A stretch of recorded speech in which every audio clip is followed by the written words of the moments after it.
Commander Lyrelei Starweaver stood before the massive crystal window of her ship. Her silver hair caught the starlight as she watched the blue planet below. Earth spun slowly in the darkness of space. She had been watching this world for 3 years now. The humans down there had no idea they were being observed. Her violet eyes studied the lights on the night side of the planet. Cities glowed like scattered diamonds across the continents. The humans were busy with their small lives. They worked and played and fought each other. They had no knowledge of the vast empire that ruled most of the galaxy. Lyrelei belonged to the Valdorian elves. Her people had built an empire that stretched across 1,000 star systems. They called it the Celestial Dominion. For over 2,000 years, the Dominion had brought order to the galaxy. They decided which species could live and which must die. The door behind her opened with a soft whisper. Thessa Moon Whisper entered the observation deck. She was younger than Lyrelei and served as her second-in-command. Her green eyes always showed curiosity about everything around her. "Commander, we have received new orders from the High Council," Thessa said. She held a crystal tablet in her hands. Lyrelei turned away from the window. "What do they command us to do?" Thessa looked down at the tablet. "The humans have achieved faster than light travel. The Council wants us to assess their combat potential. If they are deemed a threat to the Dominion, we must prepare for cleansing protocol." Lyrelei felt a cold weight in her stomach. Cleansing protocol meant the complete destruction of the human species. She had witnessed it before on other worlds. The memory still haunted her dreams. "How long do we have to make this assessment?" she asked. 6 months, Commander. Then the war fleet will arrive if we recommend elimination." Lyrelei nodded slowly. She walked back to the window and looked down at Earth again. Somewhere on that world, humans were celebrating their first successful journey to another star system. They had no idea that this achievement might be their death sentence. Far below on Earth, Dr. Maya Rodriguez sat in her laboratory on Luna Research Station. The moon base orbited Earth and served as humanity's primary space research facility. Maya studied the data flowing across her computer screens. She specialized in xenobiology, the study of possible alien life forms.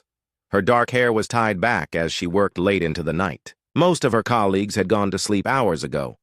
Maya preferred the quiet of the night shift. It helped her focus on the complex equations and signal patterns that filled her work. Tonight, something was different. Her deep space scanners had detected an unusual energy signature near Jupiter. The readings made no sense according to current human science. The energy pattern was too organized, too purposeful to be natural. Maya leaned back in her chair and rubbed her tired eyes. She had been working on this puzzle for weeks. Every test she ran gave the same impossible result. Something artificial was generating this energy signature. Something big. She opened a communication channel to Earth Defense Command. The signal would take several minutes to reach Earth due to the distance. Maya composed her message carefully. She did not want to cause panic, but this discovery was too important to ignore. On Earth, Communications Officer Zara Quinn was finishing her shift at the Defense Command Center in Colorado. The massive underground facility monitored all space traffic and communications in the solar system. Zara had worked there for 5 years and prided herself on catching details that others missed. As she prepared to leave, an encrypted signal appeared on her screen. The signal came from an unknown source beyond the solar system. This was impossible. Humans had only achieved faster than light travel 3 days ago. No Earth ship could be that far away yet. Zara sat back down and began analyzing the signal. The encryption was unlike anything in Earth's databases. The mathematical patterns were elegant and complex, far beyond human capability. Someone or something had sent this message, and they possessed technology that made human science look primitive. She saved the signal to a secure drive and made copies. Tomorrow, she would begin the long process of trying to decode it. Tonight, she would go home and try not to think about what this discovery might mean for humanity. Back on the Valdorian ship, Lyrelei walked through the corridors toward her private quarters. The ship hummed with quiet energy around her. Crystal panels glowed softly along the walls, providing gentle illumination. Her crew moved silently through their duties, as trained Valdorian soldiers should. She entered her quarters and sealed the door behind her. The walls displayed images of her homeworld, Valdoria Prime. Tall spires of crystal reached toward purple skies. Gardens of silver trees swayed in eternal twilight. It was a world of perfect beauty and perfect order. Lay activated her personal computer and reviewed the files on human civilization. The data showed a species that was violent and chaotic. Humans fought constant wars among themselves. They destroyed their environment and showed little respect for other life forms. Yet something about them fascinated her. Humans created beautiful art and music. They explored dangerous places driven by curiosity alone. They sacrificed themselves to save others, even strangers. They were a contradiction that the Valdorian databases could not explain. She opened another file that showed human military capabilities. Their weapons were primitive compared to Dominion technology. Their ships were slow and clumsy. In a direct confrontation, humanity would be crushed within days. But Lyralai had studied many species that the Dominion had eliminated. Most of them had been more advanced than humanity. The humans possessed something that worried the High Council. They adapted quickly and fought with desperate creativity when cornered. Lyralai closed the files and looked out her window again. Earth continued its ancient rotation, unaware of the decision that would soon determine its fate. In 6 months, she would have to send her recommendation to the High Council. The future of an entire species rested in her hands. She thought about the cleansing protocols she had witnessed before. Entire worlds turned to ash in moments. Billions of lives ended without warning or mercy. The Dominion called it necessary for galactic peace and order. Tonight, for the first time in her long military career, Lyralai questioned whether the Dominion was always right. 3 weeks had passed since Lyralai received her orders from the High Council. She stood in the briefing room of her ship with her senior officers. The crystal walls displayed tactical information about Earth and its defenses. Her decision weighed heavily on her mind. "I have decided on our approach," she announced to her gathered officers. "We will make covert contact with the humans before making our final assessment." Several officers exchanged surprised glances. Direct observation was the traditional method for species evaluation. Contact was usually forbidden until after the assessment was complete. Thessa Moonwhisper stepped forward. "Commander, the High Council specifically ordered observation only. Contact could be seen as violation of protocol." Lyralai met her gaze steadily. "The High Council wants an accurate assessment of human capabilities. We cannot judge their true potential without understanding their culture and motivations. Observation from distance tells us only what they do, not why they do it." She turned to another officer, Kaylin Shadowmere. Kaylin was a specialist in infiltration and intelligence gathering. Her abilities with illusion technology made her perfect for covert operations among alien species. "Kaylin, you will infiltrate their scientific community. Learn about their research methods and technological development. Pay special attention to their space program and defensive capabilities." Kaylin bowed her head. "It will be done, Commander." "How long do I have for this mission?" 2 months. "That will give us time to evaluate your findings before making our recommendation." In another part of the ship, a young Valdorian pilot named Naya Stormborn prepared her small scout vessel for patrol duty. Naya was different from most of her people. She questioned the Dominion's methods and often spoke out against the destruction of primitive species. Her superiors tolerated her opinions because she was an excellent pilot. Her ship could move through space faster and more quietly than any other scout in the fleet. But her questioning nature made some officers uncomfortable. As Naya ran through her pre-flight checks, she thought about the humans on the planet below. She had read their literature and studied their art during off-duty hours. Their creativity impressed her. They wrote stories about exploring space and meeting alien civilizations. Most of their stories imagined peaceful contact and cooperation. The Valdorians had never written such stories. Their literature focused on order, duty, and the superiority of their race. The idea of learning from inferior species was considered absurd. Naya launched her scout ship and began her patrol route around the outer planets. Her mission was to watch for any human ships that might discover the Valdorian fleet.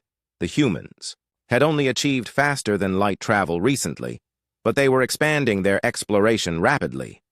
On Earth, Captain Lisa Wang commanded the newest battleship in the human fleet. The Defiant Star was humanity's most advanced warship, equipped with the latest weapons and shields. Lisa felt proud to command such a vessel, but she also worried about the responsibilities that came with it. The discovery of faster-than-light travel had changed everything for humanity.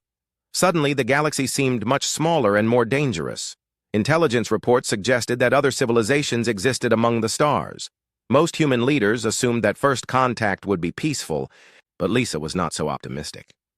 She stood on the bridge of her ship as it patrolled the outer solar system. Her crew was young and eager, excited about the possibility of meeting alien life. Lisa envied their enthusiasm but could not share it. Her military training told her to prepare for the worst possible scenarios. "Captain, we are detecting some unusual energy signatures near Jupiter," reported her science officer. Lisa moved to the sensor station. "Show me the data." The display revealed the same strange energy patterns that Maya Rodriguez had discovered weeks earlier. The readings were definitely artificial and far too powerful to be generated by any known human technology.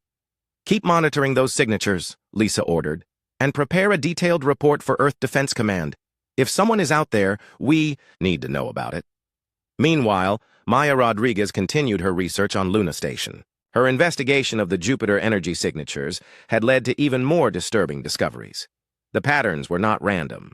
They showed signs of intelligent design and purpose.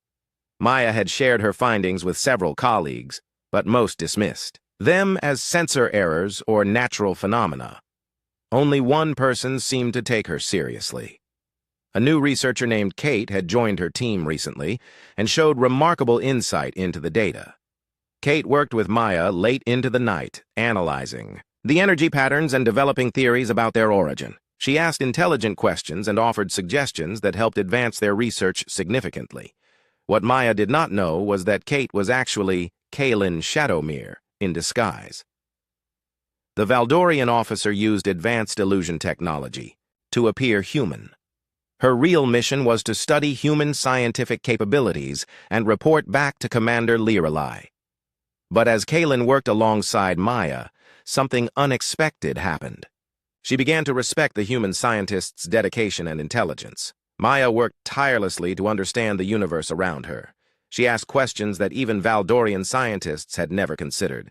Kaylin found herself genuinely helping with the research instead of just gathering intelligence. Maya's enthusiasm for discovery was infectious. The human approached problems from angles that Valdorian logic did not consider. On Earth, Zara Quinn made progress decoding the mysterious signal she had intercepted.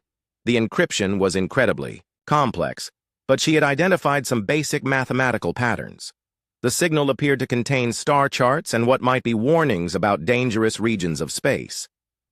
Zara worked alone on the decryption project. She had not reported the signal to her superiors yet because she wanted to understand it better first. The implications were too significant to present incomplete information. As she studied the data, Zara began to suspect that the signal came from a civilization that had been destroyed. The mathematical patterns showed signs of desperation and urgency. Someone had sent this message as a final warning to anyone who might receive it. In space near Saturn, Naya Stormborn encountered a problem with her scout ship. An asteroid had damaged her navigation system during a routine patrol. She tried to repair the damage herself, but the systems were too complex for field repairs. Her ship began drifting toward the inner solar system, carried by Saturn's gravitational pull. Naya sent a distress signal to the main fleet, but her communications array had also been damaged. The signal was too weak to reach Commander Lyralay's ship. Naya faced a difficult choice. She could activate her ship's emergency beacon, which would alert any nearby vessels to her location. But this might expose the Valdorian presence to human detection. The alternative was to drift helplessly until her life support systems failed. As her ship moved closer to Earth, human monitoring stations began detecting her energy signature. The readings were similar to the Jupiter anomalies but much stronger and more focused. Captain Lisa Wang received an urgent message from Earth Defense Command. A new contact had appeared in the solar system and was moving toward Earth. The energy signature was definitely artificial and unlike any known human technology. Lisa ordered her ship to intercept the unknown contact. This might be humanity's first meeting with an alien civilization. She hoped it would be peaceful, but prepared for the possibility of conflict. Back on the Valdorian flagship, Commander Lyreley reviewed Kalen's first reports from Earth. The intelligence officer described human scientific methods and their rapid technological advancement. The humans were more capable than initial observations had suggested. Lyreley also noticed something in Kalen's reports that concerned her. The officer's tone seemed to show growing respect for human capabilities. This was unusual for a Valdorian. Evaluation of a primitive species. Thessa Moonwhisper entered the command center with urgent news. Commander, we have lost contact with scout pilot Naya Stormborn. Her last known position was near Saturn. Lyreley felt a chill of worry. If Naya's ship had been damaged, she might be discovered by human patrol vessels. First contact was supposed to happen according to Dominion protocols, not as an accident. Prepare a rescue mission, Lyreley ordered. We must find her before the humans do. But it was already too late. Naya's ship was drifting into Earth's detection range, and Captain Lisa Wang's battleship was moving to intercept. The careful plans for covert observation were about to be shattered by an unexpected encounter in the cold depths of space. The human rescue ship found Naya's damaged scout vessel drifting near the orbit of Mars. Captain Lisa Wang approached the alien craft carefully, her weapons ready, but not targeting the smaller ship. The vessel was clearly in distress, with visible damage to its hull and no response to communication attempts. Dr. Sophie Turner, the chief medical officer aboard the Defiant Star, studied the readings from the alien ship. Captain, I'm detecting a single life form inside. The biosignature is similar to human, but with some significant differences. Lisa made a decision that would change everything. Prepare a boarding party. We're going to help whoever is in there. Meanwhile, Maya Rodriguez worked late in her laboratory with Kate, unaware that her research partner was actually a Valdorian infiltrator. They had made significant progress analyzing the energy signatures near Jupiter. The patterns were becoming clearer, and Maya was starting to understand their artificial nature. Kate, look at these readings, Maya said, pointing to her screen. The energy patterns show mathematical precision that's impossible in nature. Someone built whatever is generating these signals. Kalen studied the data carefully. She recognized the energy signature as typical Valdorian technology, but she could not reveal this to Maya. Instead, she helped guide the research in directions that would be useful for both species. Have you considered that this might be some kind of communication array? Kalen suggested. The patterns could be attempts at contact. Maya's eyes widened with excitement. You might be right. If someone is trying to communicate with us, we need to figure out how to respond. Sophie Turner worked with growing amazement as she examined Kalen's physiology. The being was clearly female and roughly human in appearance, but her cellular structure was far more advanced. Her lifespan appeared to be measured in centuries rather than decades. Kalen had regained consciousness during the medical examination. She looked around the human medical bay with curious violet eyes. Her silver hair cascaded over the examination table as she sat up slowly. "Where am I?" she asked in perfect English, thanks to her universal translator implant. Sophie stepped back, in surprise. "You can speak our language. I'm Dr. Sophie Turner. You're aboard a human vessel. We found your ship damaged and brought you here for medical treatment." Kalen evaluated her situation quickly. Her cover story needed to be believable, but simple. "My name is Naya. I'm an explorer from a distant world. My ship was damaged by an asteroid field." Captain Lisa Wang entered the medical bay, flanked by 2 security officers. She approached Naya with cautious respect. "I'm Captain Wang. Welcome aboard the Defiant Star. We're honored to meet you, though I wish the circumstances were better." Naya was surprised by the warm reception. Valdorian first contact protocols usually involved immediate domination or destruction of primitive species. These humans seemed genuinely concerned for her welfare. "Thank you for rescuing me," Naya said. "My people will be grateful for your kindness." Lisa sat down beside the examination table. "Your people? How many of you are there? Are they nearby?" Naya hesitated. She could not reveal the true size of the Valdorian fleet without exposing their invasion plans. "There are others, but they are far away. I was exploring alone when the accident happened." Back on Luna Station, Maya made a breakthrough in her research. She had identified what appeared to be a communication protocol in the energy signatures. The patterns repeated in cycles that suggested someone was trying to establish contact. "Kate, I think I know how to respond to these signals," Maya said excitedly. "If we modify our transmitter array, we might be able to send a reply using the same mathematical patterns." Kaelin felt a moment of panic.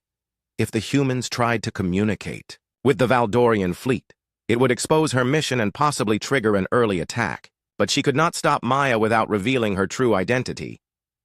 "Perhaps we should study the signals more before attempting contact," Kaelin suggested carefully. "We don't know what kind of response we might receive."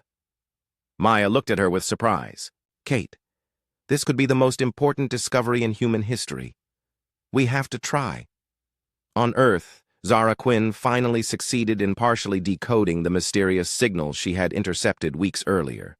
The message was fragmentary, but certain.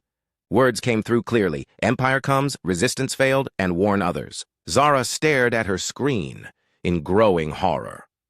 This was not a greeting from a friendly civilization. It was a warning from a dead one. Someone had tried to warn other species about a galactic empire that destroyed primitive worlds. She immediately contacted her supervisor and requested an emergency meeting with Admiral Helen Clark, the head of Earth Defense Command.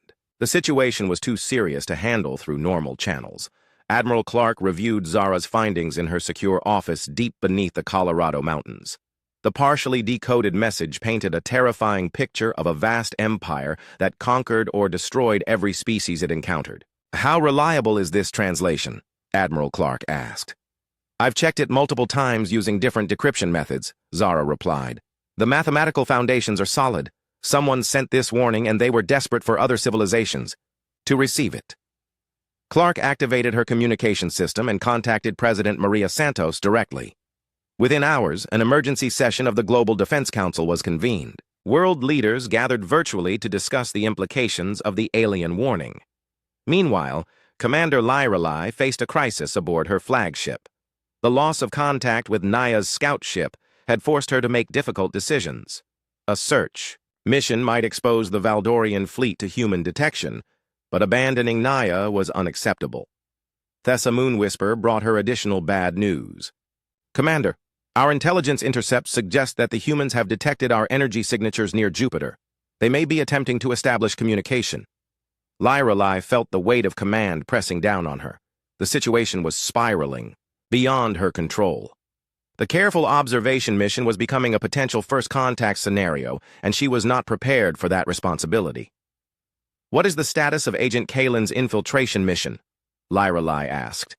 "She continues to gather intelligence from within their scientific community. However, her reports show an unusual level of detail about human capabilities and motivations." Lyralai studied Thessa's concerned expression. "What are you implying?" "Agent Kaelin may be developing sympathies for the human species. Her reports read more like advocacy than intelligence gathering." This was another complication that Lyralai had not anticipated. Valdorian agents were trained to remain objective and detached during infiltration missions. Emotional involvement with target species was considered a serious breach of protocol. Aboard the Defiant Star, Naya found herself in an unexpected position. The humans treated her as an honored guest rather than a prisoner. Captain Wong had given her comfortable quarters and assigned Dr. Turner to help her recover from her ordeal. Naya had learned more about human nature in 3 days than years of distant observation had revealed. These beings were curious, compassionate, and surprisingly resilient. They faced an unknown universe with hope rather than fear. Dr. Turner visited her frequently, asking questions about her homeworld and sharing information about Earth. Naya found herself genuinely enjoying these conversations. The human doctor was intelligent and kind, with a genuine interest in other forms of life. "Naya, may I ask you something personal?" Sophie said during one of their talks. "Of course. Are your people planning to make contact with Earth officially? It would mean so much to humanity to know we're not alone in the universe." Naya felt a stab of guilt. She could not tell Sophie that her people were planning to destroy humanity, not befriend them. The Valdorian Empire saw Earth as a threat to be eliminated, not a civilization to be welcomed. "My people are cautious about contact with new species," Naya said carefully. "They prefer to observe and learn before making themselves known." Sophie nodded understandingly. That makes sense. First contact is a momentous decision for any civilization.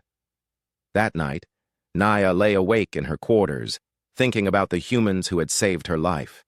They had shown her more kindness in 3 days than the Valdorian Empire had shown most species in centuries of conquest. She made a decision that would change the course of galactic history. When she was rescued by her own people, she would tell them the truth about humanity. She would argue for peaceful contact rather than destruction. But first, she had to find a way to warn the humans about what was coming. The Valdorian war fleet was already on its way to Earth, and humanity had no idea how much danger they were in. The confrontation came without warning in Maya's laboratory on Luna Station. Dr. Sophie Turner had arrived unexpectedly to discuss the alien refugee they had rescued. As she entered the lab, she saw Kate working with equipment that should have been impossible for any human to understand. Kate was manipulating the energy patterns on the screen with her bare hands, her fingers glowing with a soft violet light. The alien technology responded to her touch like it recognized her. Sophie stood frozen in the doorway, watching her colleague reveal abilities that no human possessed. "Kate, what are you doing?" Sophie whispered. Kaylin turned around slowly, knowing that her cover was blown. The illusion technology that made her appear human flickered and failed under stress. Her true appearance emerged: silver hair, violet eyes, and pointed ears that marked her as Valdorian. Maya looked up from her workstation and gasped. "Kate, what's happening to you?" Kaylin faced both women with resignation and fear. "My real name is Kaylin Shadowmere. I am an officer of the Valdorian Empire. I was sent here to study your people and assess your capabilities." Sophie backed toward the door, her hand moving toward the emergency alarm. "You're a spy. You've been spying on us this whole time." "Wait, please," Kaylin said urgently. "Yes, I was sent to spy on you, but things have changed. I've learned things about humanity that my people need to know." Maya stood between Sophie and the alarm panel. Her scientific curiosity overcame her fear. "What kind of things? Why were you studying us?" Kaylin took a deep breath. The moment of truth had arrived, and she chose to trust these humans with information that could save or doom both their species. "The Valdorian Empire rules most of this galaxy. We have been observing Earth for years, waiting for you to develop faster than light travel. Now that you have achieved this capability, my superiors consider you a potential threat." Sophie's face went pale. "A threat? We've barely left our own solar system. How could we threaten a galactic empire?" "Because you adapt and innovate in ways that make my people nervous. Most species follow predictable patterns of development. You do not. Your creativity and resilience worry the High Council." Maya stepped closer to Kaylin. "What happens to species that your empire considers threats?" "They are eliminated," Kaylin said quietly. "Every ship, every city, every person. The Valdorian Empire calls it cleansing protocol." The lab fell silent as the implications sank in. Sophie activated her communication device with shaking hands. "I have to report this to Admiral Clark immediately." Kaylin did not try to stop her. "You should. Your people need to know what's coming. A war fleet is already on its way to Earth." Meanwhile, aboard the Defiant Star, Naya made her own decision to reveal the truth. She requested a private meeting with Captain Lisa Wang and Dr. Turner. When they gathered in the captain's ready room, Naya dropped her own disguise. "My name is Naya Stormborn, and I am a pilot in the Valdorian fleet," she announced. "I need to tell you something that could save your entire species." Lisa's hand moved instinctively toward her weapon, but she did not draw it. "Go on." "My people are planning to destroy humanity. A massive war fleet is approaching your solar system. You have perhaps 2 months before they arrive." Dr. Turner leaned forward. "Why are you telling us this? Aren't we your enemies?" Naya looked at both women with genuine emotion. "You saved my life when you could have destroyed my ship or taken me prisoner. You've shown me kindness and compassion that my own empire rarely displays. I cannot let my people commit genocide against beings who showed me such humanity." Captain Wang activated her secure communication system. "I'm contacting Admiral Clark directly. This information needs to reach the highest levels of command immediately." Within hours, emergency sessions were convening in government buildings around the world. The revelations from both Kalen and Naya painted a terrifying picture of humanity's situation. A vast alien empire was coming to destroy Earth, and humanity had almost no time to prepare. Admiral Helen Clark coordinated the global response from her command center.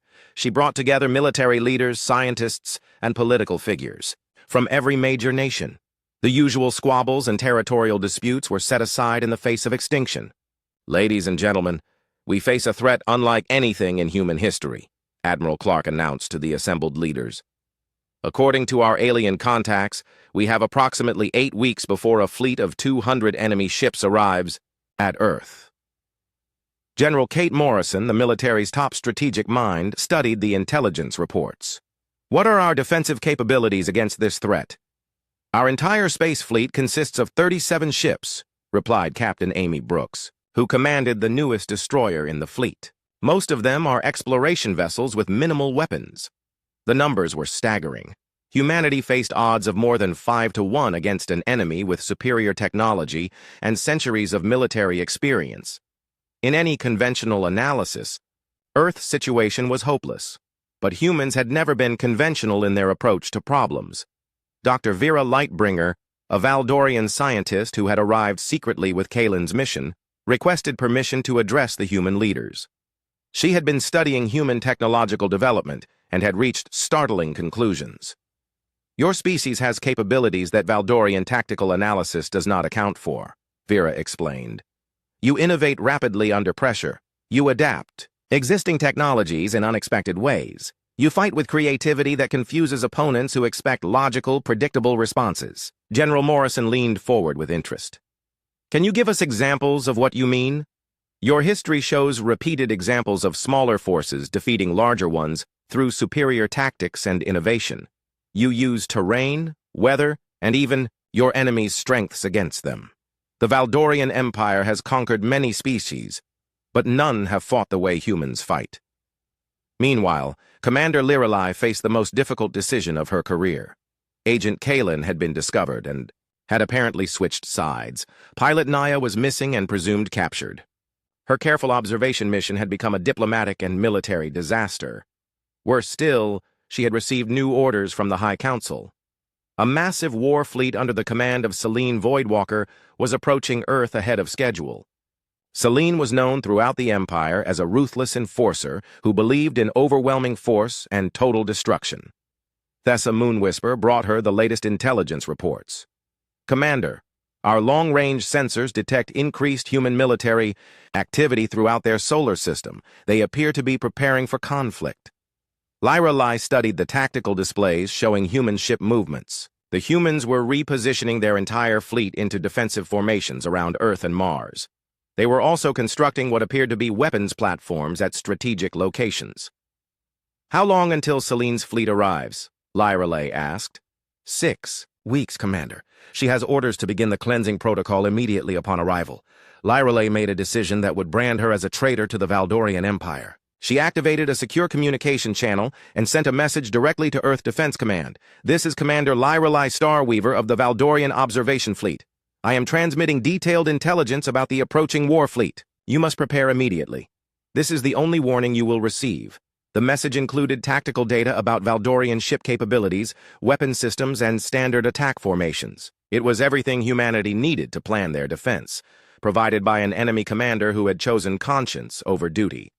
On Earth, the message was received by Zara Quinn, who had become the primary liaison for alien communications. She stared at her screen in amazement as detailed technical specifications flowed in from space. "Admiral Clark, you need to see this immediately," Zara announced over the emergency communication network. "We just received a complete intelligence dump from the Valdorian Fleet Commander. She's giving us everything we need to fight back." Admiral Clark reviewed the data with growing hope. The alien technology was indeed superior to human systems, but it was not invincible. The Valdorian ships had weaknesses that could be exploited with the right tactics and weapons. "Contact all fleet commanders," Admiral Clark ordered. "We have work to do. This empire expects us to roll over and die, but they're about to learn what humanity does when someone threatens our home." The race was on. Humanity had 6 weeks to prepare for the fight of their lives against an enemy that had conquered 1,000 worlds. But they had advantages that no previous victim had possessed: advanced warning, detailed intelligence, and the desperate creativity of a species with nothing left to lose. The eyes of the Empire had fallen on Earth, but humanity was not going to face extinction quietly. They would send a message of their own, written in fire and determination across the darkness of space. The final battle began at the edge of the solar system, when Selene Voidwalker's war fleet dropped out of faster-than-light travel near Pluto. 200 Valdorian ships appeared in perfect formation, their crystal hulls gleaming like deadly jewels against the stars. Each vessel was larger and more powerful than anything humanity had ever built. On the bridge of her flagship, Selene studied the tactical displays with cold satisfaction. The human fleet was pitifully small, scattered across the inner solar system in what appeared to be a desperate defensive formation. This would be the shortest cleansing operation in Valdorian history. "Begin the advance," Selene commanded. "All ships maintain formation. We will sweep aside their pathetic resistance and cleanse this system within one day." But as the Valdorian fleet moved toward Earth, they encountered the first surprise. The humans had not simply waited for the attack. They had spent 6 weeks preparing traps and ambushes throughout the solar system. Near Jupiter, hidden weapons platforms activated as the alien fleet passed. These were not traditional weapons that the Valdorian shields could easily deflect. Human engineers had created devices that converted asteroids into kinetic projectiles, hurling massive rocks at incredible speeds toward the enemy ships. The first wave of asteroid impacts caught the Valdorian fleet completely off guard. Their energy shields were designed to stop laser weapons and particle beams, not solid objects weighing millions of tons. 3 ships were destroyed instantly, and a dozen others suffered serious damage. "Impossible," Selene snarled. "How did they accelerate asteroids to such velocities?" Her tactical officers studied the sensor readings. "They appear to be using modified mining equipment combined with gravitational slingshot effects from the gas giants. It's a crude but effective technique." On Earth, Admiral Helen Clark watched the battle unfold from her command center. The asteroid strikes had exceeded all expectations, but she knew they were only the opening move in a much larger strategy. "Phase 2, execute now," she ordered. Throughout the solar system, human ships emerged from hiding places behind moons and in asteroid fields. They moved in small groups, striking quickly at isolated Valdorian vessels before disappearing again. The humans had abandoned the traditional formation fighting that the Valdorians expected. Captain Amy Brooks led one of these strike groups in her destroyer. Her target was a damaged Valdorian cruiser that had been separated from the main fleet by the asteroid bombardment. Her 3 ships attacked from different angles, overwhelming the enemy's defensive systems through sheer unpredictability. "Target their engine section," Amy commanded. "Intelligence reports say that's their weakest point." The human weapons were inferior to Valdorian technology, but Amy's team had learned to use them creatively. They fired in coordinated patterns that created cascade failures in the enemy's energy grid. The Valdorian cruiser lost power and began drifting helplessly. Meanwhile, aboard Commander Lyrale's observation ship, a different kind of battle was taking place. Lyrale had been branded a traitor for warning the humans, and Selene had sent boarding parties to arrest her and her crew. Thessa Moonwhisper fought alongside her commander as Valdorian soldiers tried to storm their bridge. "Commander, we cannot hold them much longer." Lyrale activated the ship's self-destruct sequence. "Then we will deny them the satisfaction of capture. All crew to escape pods. We're abandoning ship." As Lyrale's ship exploded, she and her loyal officers escaped in small pods that headed toward Earth. They had chosen to defect completely from the Valdorian Empire, casting their lot with the humans they had grown to respect. On Luna Station, Maya Rodriguez and Kaylin Shadowmere worked frantically to complete their most important project. They had discovered a way to turn Valdorian communication systems against the Empire itself. Using the mathematical patterns Maya had identified weeks earlier, they prepared to broadcast a message across the entire galaxy. "Are you certain this will work?" Maya asked as she made final adjustments to the transmitter array. Kaylin nodded grimly. "Every Valdorian ship will receive the signal. More importantly, every enslaved species in the Empire will hear it too. The Dominion has spent centuries hiding the truth about their conquests." Dr. Vera Lightbringer had provided crucial technical assistance for the project. As a Valdorian scientist, she understood exactly how to penetrate the Empire's communication networks, but she also understood what this broadcast would mean for her own people. "This message will start a revolution throughout the galaxy," Vera warned. "The Valdorian Empire will never forgive us for this betrayal." Maya looked at both alien women with determination. "Then we better make sure the revolution succeeds." The broadcast began as the space battle reached its climax near Mars. Empress Celestine Dawnstar herself had arrived aboard the largest ship in the Valdorian fleet. She had come to personally oversee the destruction of humanity and to punish the traitors who had aided them. Celestine was ancient even by Valdorian standards, having ruled the Empire for over 1,000 years. She had witnessed the conquest of hundreds of worlds and the extinction of dozens of species. In her mind, the destruction of Earth was simply another necessary step in maintaining galactic order. But as she prepared to give the order for the final assault, every communication screen in the Valdorian fleet activated simultaneously. The message from Luna Station began broadcasting across the galaxy, carrying with it evidence of the Empire's crimes. Maya's voice spoke in dozens of languages as the transmission reached enslaved worlds throughout Valdorian space. "People of the galaxy, hear this message. The Valdorian Empire has lied to you about their conquests.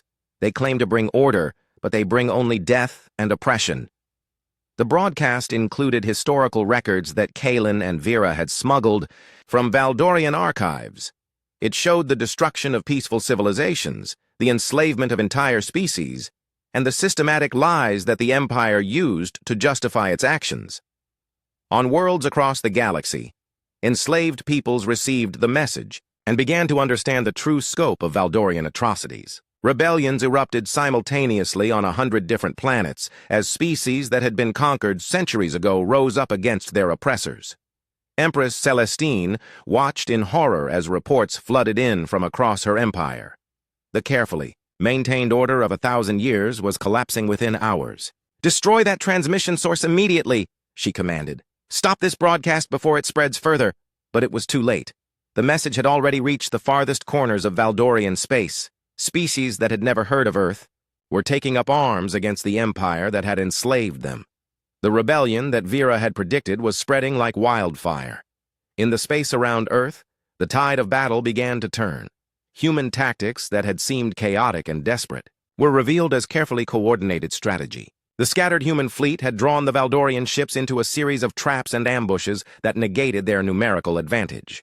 Captain Lisa Wang led the final assault against Empress Celestine's flagship. The massive Valdorian ship was powerful, beyond anything humanity had faced, but it was also isolated from the rest of the fleet by the human strategy. "All ships concentrate fire on their primary weapon arrays," Lisa commanded.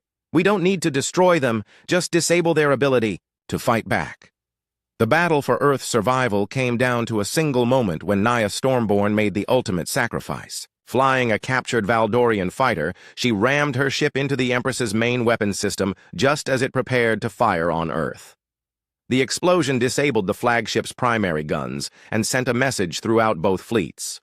A Valdorian pilot had chosen to die defending humanity rather than serve an empire built on genocide. Faced with galaxy-wide rebellion and the unexpected resistance of humanity, Empress Celestine made a decision that shocked everyone. She ordered the Valdorian fleet to withdraw from Earth's solar system. "This world is not worth the destruction of our empire," she announced to her commanders. "We retreat, but this is not over." As the Valdorian ships departed, they left behind a galaxy forever changed. The broadcast from Earth had shattered the myth of Valdorian invincibility and inspired hope in countless enslaved species. Commander Lyralay stood on the observation deck of a human ship, watching Earth rotate peacefully in space. She had found a new home among the people she had been sent to destroy. Beside her, Thessa Moonwhisper marveled at the blue and green world that had defied the greatest empire in the galaxy. "What happens now?" Thessa asked. Lyralay smiled as she watched human ships moving through space, beginning their transformation from defenders to liberators. "Now, we help them free the galaxy. The eyes of the Empire fell on Earth, but humanity has sent a message. That will echo across the stars for generations." Maya Rodriguez and Kaylin Shadowmere continued their work together, no longer as scientist and spy, but as partners in building a new kind of galactic civilization. Their collaboration had proven that different species could achieve more together than any could accomplish alone. The message that had started everything was still broadcasting, carrying hope to enslaved worlds and fear to their oppressors. It spoke of a small blue planet where courage had triumphed over tyranny, where unity had defeated division, and where the impossible had become reality.